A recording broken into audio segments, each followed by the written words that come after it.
thì có sự đồng lòng từ chính phủ, doanh nghiệp và người dân, không gì là không thể. Và điều này hoàn toàn có thể áp dụng cho đường sắt cao tốc Bắc Nam.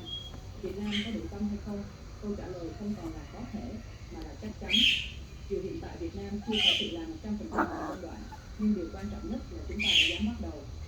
Trong mọi hành trình vĩ đại, bước đi đầu tiên là bước quan trọng nhất.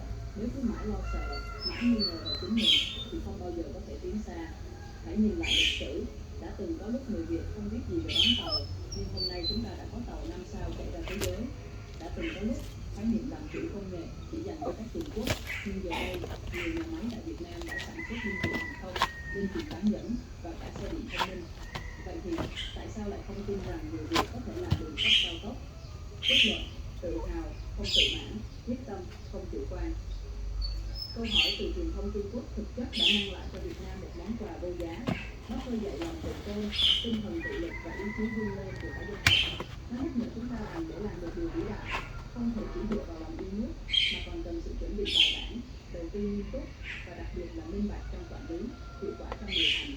Nếu làm được điều đó thì không chỉ là một tuyến đường sắt cao tốc Bắc Nam, mà cả tương lai kinh tế xã hội của Việt Nam sẽ được kết nối bằng một hệ sinh thái phát triển hiện đại, đẳng cấp và bền vững.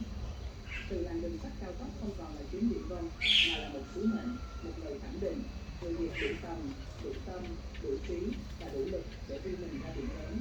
Trung Quốc lên tiếng nghi ngờ người Việt có đủ tầm để tự làm đường sắt cao tốc Bắc Nam. Xin kính chào quý vị khán giả đang theo dõi chương trình. Hôm nay chúng ta sẽ cùng bàn về một câu hỏi đang khiến cộng đồng mang dậy sóng liệu người Việt Nam có thể tự làm được đường sắt cao tốc Bắc Nam hay không. Một nghi vấn không đến từ đâu khác mà từ chính truyền thông Trung Quốc. Không chỉ là câu hỏi mang tính tri thức, nó còn chạm tới lòng tự tôn của hàng triệu người. Nhưng đó không phải là điều đáng lo, bởi nếu muốn bước vào sân chơi của các quốc gia có hạ tầng hiện đại, chúng ta không thể tiếp tục đi bằng những đôi chân lầm lì với đường dày không chỉ không phát triển. Và chính sự tác động này là trở thành bằng chứng cho thấy tham vọng không hề nhỏ của Việt Nam.